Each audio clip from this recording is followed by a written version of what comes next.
Le vendredi 23 août 2024, les députés de l'Assemblée nationale ont massivement approuvé la déclaration de politique générale, DPG, présentée par le Premier ministre, Victor Toméga-Dogbe.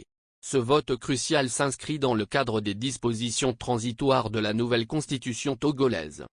Lors de son discours devant les élus du peuple, Victor Dogbe a clairement exposé les deux missions principales qui orienteront l'action de son gouvernement.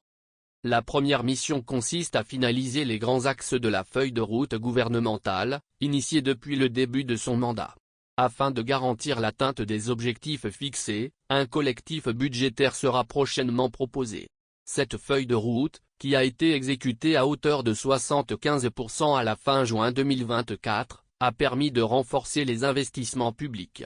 En effet, les investissements sont passés de 394 milliards CFA en 2020 à 559 milliards CFA en 2024, démontrant ainsi une croissance significative sous la conduite du Premier ministre. La deuxième mission vise la mise en place des institutions de la nouvelle République, une étape cruciale pour la consolidation de la démocratie togolaise.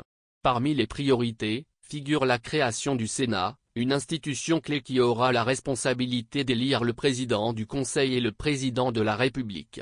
Ce processus sera soutenu par des campagnes de sensibilisation destinées à informer la population sur les tenants et aboutissants de la nouvelle constitution, ainsi que sur les avantages qu'elle procure. Victor Dogbe a tenu à rassurer les Togolais que ces deux missions seront menées dans un esprit d'inclusion, en prenant en compte les diverses sensibilités de la société.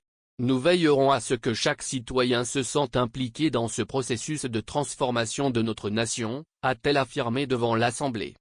En approuvant cette déclaration de politique générale, l'Assemblée nationale donne ainsi son feu vert au gouvernement pour poursuivre et intensifier ses efforts en vue de l'achèvement des réformes et la mise en place des nouvelles institutions.